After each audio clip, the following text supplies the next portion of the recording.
Yeah, honored to have you. Thank you. Without further ado, Jane. Thank you.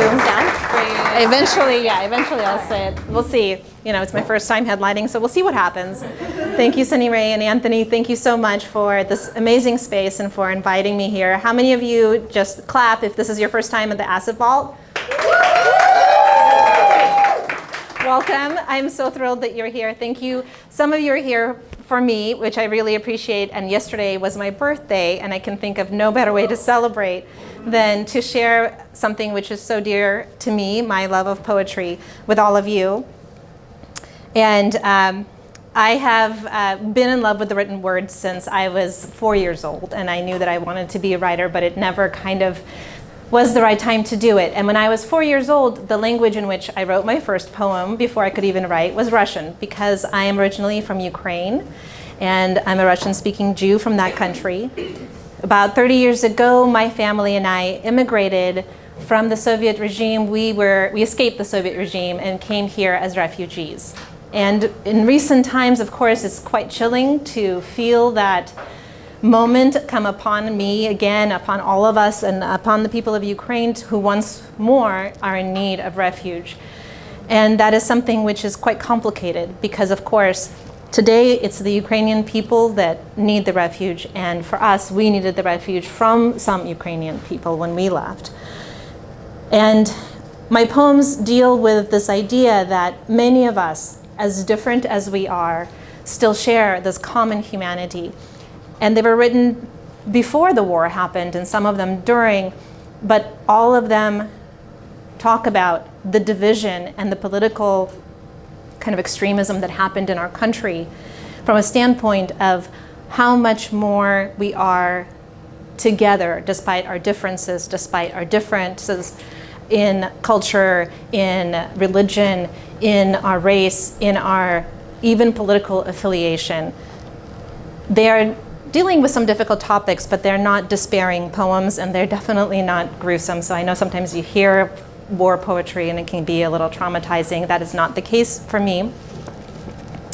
I also wanted to give a little shout out for people who may be in their journey to sobriety. I know we are at a bar, and it is perhaps challenging to be here while you're trying to pursue that. One of my dearest friends has recently gone through that process, and so she's not here today. It felt important for me to acknowledge that. When I was here last, one of the poets spoke very poignantly about that journey, and she had said that her spirit of choice is her own, and that's something I want to celebrate. So if you could just give a round of applause for anybody. The poems I'm sharing with you today, some of them have been published already, and some of them have been advertised, so if you've seen them before, this is the repeat performance. And they will be coming out in January 2023 from Kelsey Books in a book called All the Bad Girls Wear Russian Accents. And when I came to this country, I did speak Russian, I promise, я говорю по-русски, я не вру.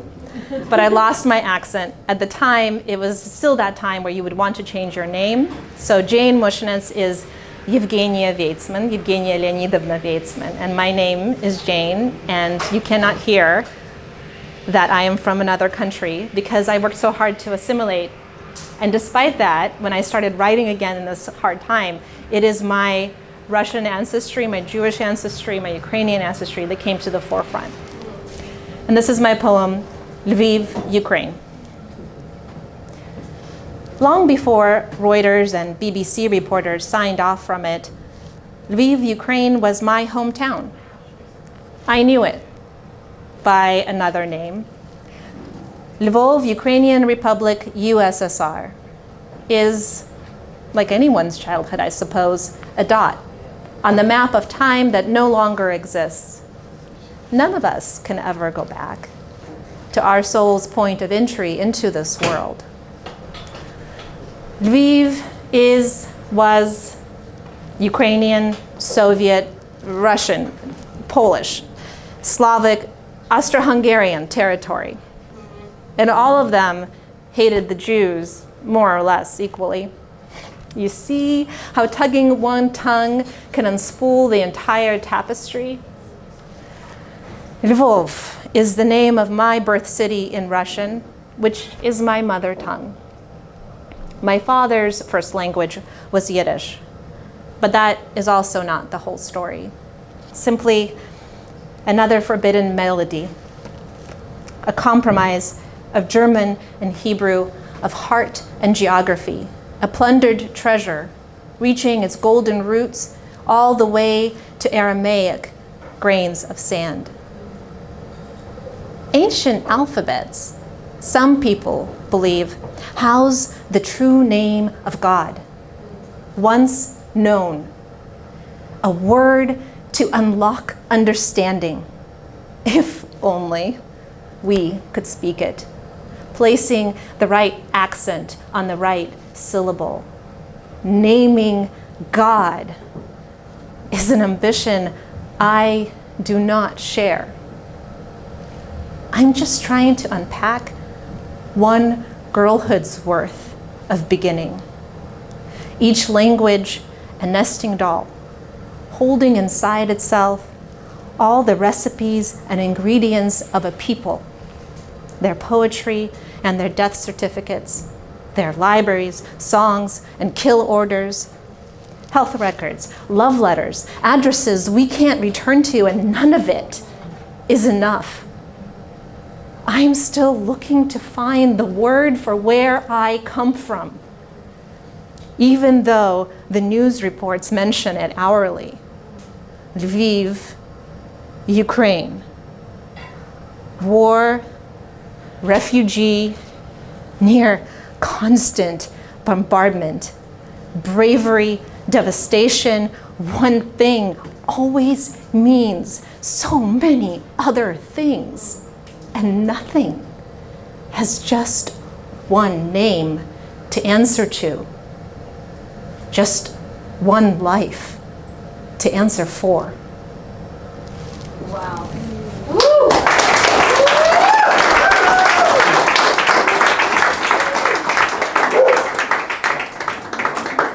Thank you. This next poem is called Definitions, and for this, I need an assist from my mom, who isn't here because she's watching our kids so that my wonderful husband, Ingo, can be here with me. So I will ask her to assist. Definitions. This is poetry. English words are interlopers in my mother's mouth. They wear a disguise to fit in. Were you guys able to hear what she said? Yes. Sounds take on hard edges. V's stand in for W's. R's roll with it better, but they're not fooling anybody. Where lines? Where rhymes? She demands. There are no rules. America. Maybe. But where are rhyme and reason found on a map? She goes to the shelf to show me. A cover creased more than her still smooth hands. She and the book hold each other. Dear friends, a pause, a sigh. She remembers. I am here. Inside this book, Russian words sing and open doors keyed to the soul. Her tongue is their home. Her mother's lips close on the threshold. I am also crying.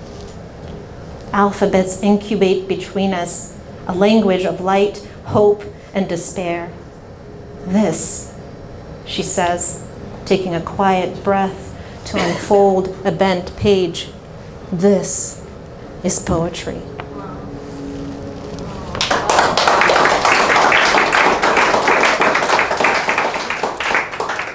All the bad girls wear Russian accents. In the movies, villains have accents. Some German, but mostly Russian.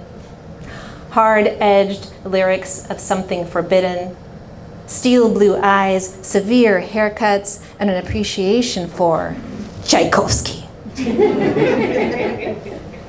For a black swan kind of life. For fairy tales built from curses. Say something in Russian, the boys beg me in school, hoping for death threats, nuclear arms codes, or at least a good cuss word or two. I answer, Krasavitsa, a bullet through every consonant. Bare my teeth on the V, exhale over that last ah, imply red lipstick. What does it mean? I don't tell them. Only smile as they try to shape the unfamiliar with their mouths, repeating my mangled conviction over and over, laughing. They will shout it after me, I know from experience. Throw it out with pride for remembering the next time they see me, maybe even use it as an eternal greeting for the only Russian speaker they know, which is why I won't teach them anything ugly. It will only be poured back over me later, a feedback loop quicker than some. Krasavitsa in Russian means gorgeous woman, which in the movies, all the best villains are.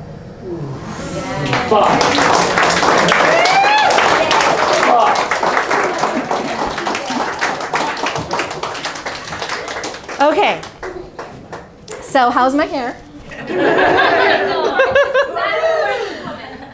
Thank you. This next poem is called Stilettos Over Grass Plots, and it was inspired by a conversation I had with my hairdresser and really good friend, Jonathan Hernandez, who's not here today. But he's thrilled that he's a part of this. And so Jonathan is part of the LGBTQ plus community. And his family is from Mexico. And so he always asks me all the questions he has about the Russian Jewish immigrant community here from Ukraine. And I get to ask him without having to be politically correct about his community as well. And he was like this. Oh, he also has a lot of side gigs, including a florist and an undertaker. So he goes to funerals. Jane, can you just tell me, what is the deal with the Russian Jewish funerals? What do you mean? What's with the Gucci? I mean the Gucci and the heels. Stilettos over grass plots. I don't need a closet full of Gucci. There are only so many Russian funerals I'm required to attend. It's not disrespect or impracticality. That full-breasted, open-lipped eulogy in brand-name sunglasses carried groceries across snow-laid banks to feed her ailing parents, tore open every artery to sharpen the blade of beauty.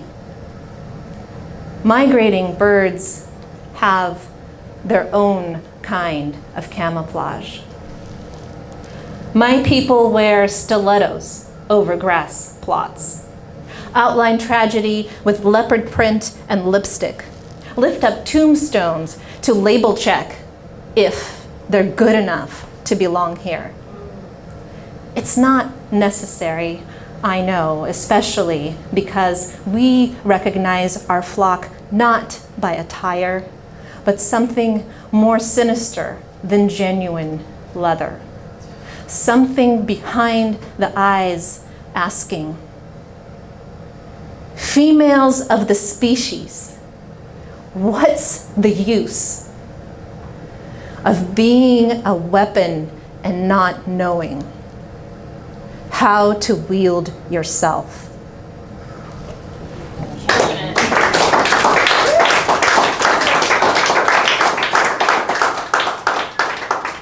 And that poem, although I wrote it specifically from my perspective, is also dedicated to the LGBTQ plus community, because so much lately in the news has been about the definition of women and what it means to each other and to us. So please, a round of applause of support for inclusion for everybody.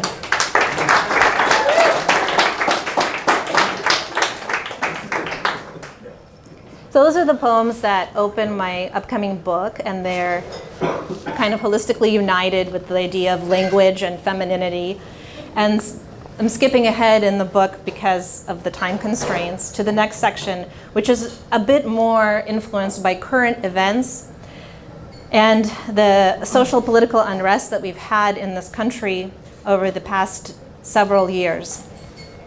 This first poem, It Matters Where You Live, will be followed by If Breathing Was Enough, and then More American. And there's a note for If Breathing Was Enough, which I want to read right now because it will otherwise break the flow. So just a simple note for the next poem after this one is that kasha, if you're not familiar, is a staple of the Ukrainian and Russian diet. And Pushkin, if you're not familiar with him, was a Russian writer in the 1800s on par with Shakespeare, who was also a multiracial nobleman, proud of his African heritage and devoted to the ideals of inclusion and freedom. It matters where you live. Because we do not live in a war zone, for us, it is a small thing to save the last mandarin from our tree for our daughter, who's a picky eater. Homegrown mandarins, bananas are the only fruit she eats. The summer he was 6, my father avoided starvation by working barefoot as a guard in a communist orchard during World War II. His stomach hurt so much from eating only fruit and from the fear of being caught eating it. Because we do not live in fear, for us, broken sleep is tending to our young when they watched a movie too close to bedtime, and Harry Potter isn't safe in their dreams. My high school friend's father used to beat her awake because she had forgotten to put the TV remote back. Other fathers have done worse. She had no place to hide. Because we do not live in exile. In our house, hide and seek is only a game. Knowing our home's geography, where each remote item belongs, where shadows hang darkest at what hour, is not about survival. When I was 10, soldiers boarded the train that was taking us and the other refugees too. We looked out the window, asking the land for a river or mountain, water, shelter, only a border check. They let us go. Since then, I have flown over continents on wings of steel. Watched this new Pacific Ocean through immigrant eyes. Searched for familiar stars across ever-distant horizons. My children do not know this monumental journey. Do not recognize their small fears, hunger, want, and loneliness as gifts, but I do. I know the cost of living in a stranger's land.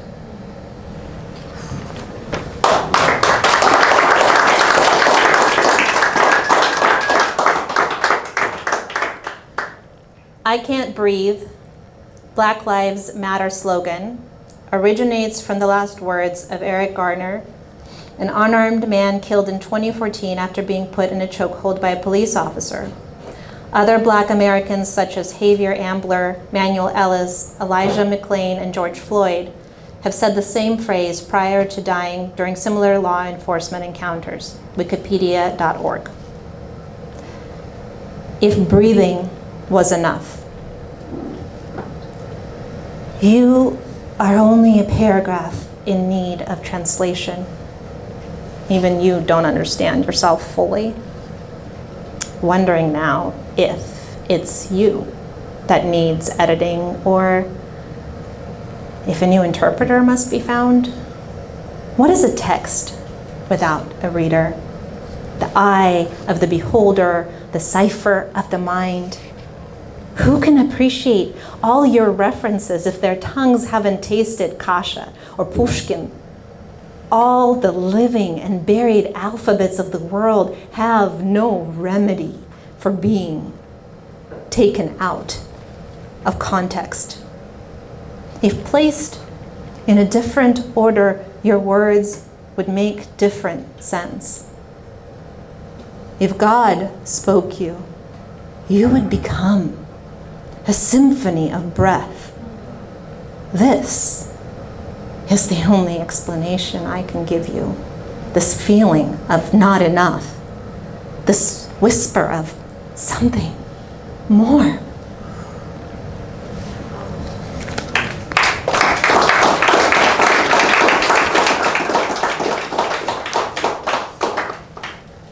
More American. I have to read the title More American right after more because it's such a great transition, but then there's all these notes that come with this poem. So one of the things that I said before I want to bring out is how from our own personal experience it has nothing to do with the suffering perhaps on the outside, nothing to do with the suffering of somebody from a different background, is in fact everything to do from the suffering of another person, another human being. And it is only in talking about what we went through that we can build that compassion and humanity for each other. And these three poems, thank you, these three poems are together with More American following, If Breathing Was Enough. And it's helpful to know with All American, there's all these notes, but before that, could someone quote for me or paraphrase for me that famous Martin Luther King Jr. quote about the arc of history? Corinna? Justice bends. The arc of history? History bends towards justice? Yes, the arc of history is long, but it bends towards justice. The arc of history is long, but bends inevitably towards justice. You get an A, you get an A, you get an A. Thank you. Okay, More American has a big footnote, which is all of these. Oh, yeah, memorize it, pull it out at the next party. Good. Okay. All of these, and most of us, were outsiders to indigenous cultures already thriving on what is known today as American soil. Apple pie was first recorded in England with influences from Europe and the Ottoman Empire in the 1300s. Avocados came to Florida and California from South America in the 1800s. Hot sauces were eaten by the Aztecs, 7000 BC. Dorm room staple, ramen, yes, came to Japan from China in the 1900s and was popularized in the US in the 1970s. Bourbon, whose name is derived from French, is a uniquely Kentuckian corn variation of Scottish whiskey. Poker is thought to be derived from poke, a French 1600 game, and are games from ancient Persia and China. And the tradition in which this poem is written, the oral tradition, is most recently associated with poets like Amanda Gorman, but has come from talk story cultures all the way back to the Greek and Persian times all across the world, including the Jewish and the Russian Ukrainian tradition. More American. The pot melts slowly. What's more American than apple pie? What's more California than avocados? What's more Texas than Tex-Mex hot sauce? For every go back to where you came from, there's a college student thanking God for ramen. The pot melts slowly, boils over. It's hard to keep anger at a simmer. Only resentment stews naturally. Seasons bring seasoning. Politicians, their reasoning, stirring the pot. Don't touch it, it's hot. What's more American than reaching for the stars, earning our stripes? What's more Washington than demanding our rights, defending and bending that arc toward justice? It's just us. U.S. United is in the name. The bigger the friction, the higher the flame, under the melting pot from which we all came to understand where we are going, in tension, no matter how slowly the pot melts towards reinvention. What's more Kentucky than bourbon? What's more Wild West than steaks, pulling them up, raising them? What's more American than poker? all in gamblers. Every last one of us. Sold and bought. We who arrived at the table with nothing except ourselves, and threw that in the pot.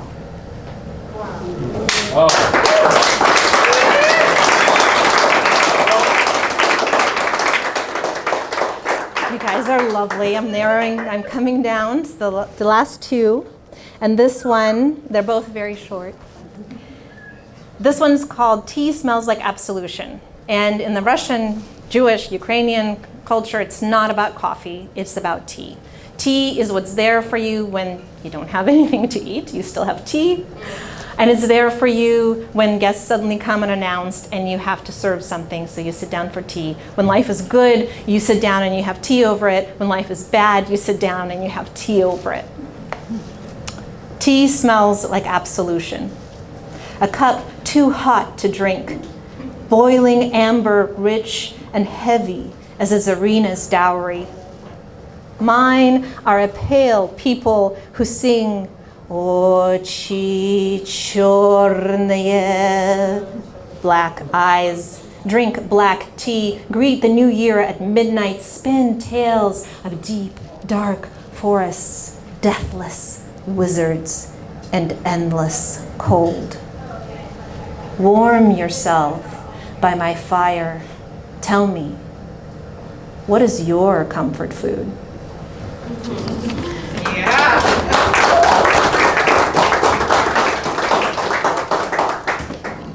This has been so much fun. I'm going to end on a poem, which I hope gives a sense of hope and support during difficult times and the difficult news that we may hear in the world, to know that there's places like this where there's beauty, where there's inspiration, where there's community, and that we are not powerless and we can find a path together if we have that kind of understanding. That's right. For those of us forced to flee, for those of us forced to flee the world, is forever shrinking down to a single question. What can you carry? The suitcase of your heart closed tight on all the things there was no room to bring. Your memories of home, the snowflake moments of your youth, the blooming lilac tree outside your bedroom window. A heavy burden saps your strength on a long journey. Bring only what you need. Homes can be built again. A new tree can be rooted. Survive. When you have nothing left to plant, become the seed. Thank you.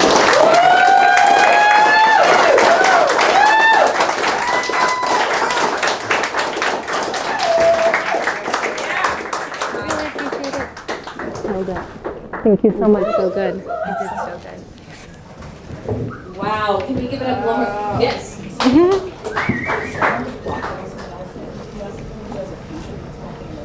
Is there a fusion blocking a motorcycle? Because you're fucking up her headline right now. Can you plug them in? Oh, all white. It's cool, like a couple people stand, so whoever belongs to can just slip on out. It's not really a big deal. Can we give it up one more time for our headliner, please? That was cool.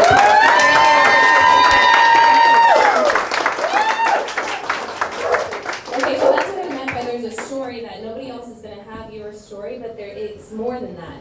No one's going to tell it the way you did and with the intention that you had. Every time you put your hand to your heart, I felt that. I feel the genuine desire to connect and to heal, and your life and your light has so much purpose that you refuse to go anonymously into the night fleeing, that you have grown up into the woman, the powerful woman that you are, making a big fucking difference. And when I say it's an honor to have you here tonight, I mean that. It is an honor for everyone here tonight to have witnessed you, to have heard you, and to be a part of your story. So really, thank you for that. Thank you. Thank you. Yeah. Whoa. We can You're gonna make us famous. Please sign our award. We did it first. Let's have another party in January for anyone that's getting published this year, throughout the year. Thank you. And then finish it off in January and just have a big old, like, we got published party. Because you should definitely have an opportunity to sell that book. Jane, is your art for sale tonight? There's some small things, but I will be doing an exhibit at Fiber Salon. Fiber Salon, and there'll be. Where is that? That's in University Heights on Park, Heights. next to Diversionary Theater and Twigs. Yeah. Are they still open, by the way, Twigs? Yes, Diversionary is open. Okay. Please come support them. They're amazing. Awesome. And Community theater. so there's a couple of cards and things you can buy, or just some information about the art exhibit Nice. right there. You're doing a lot this year.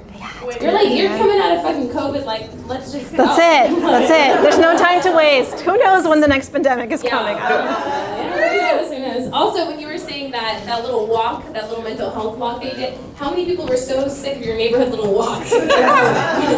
Every morning it's like, here I go to do my stupid little walk again.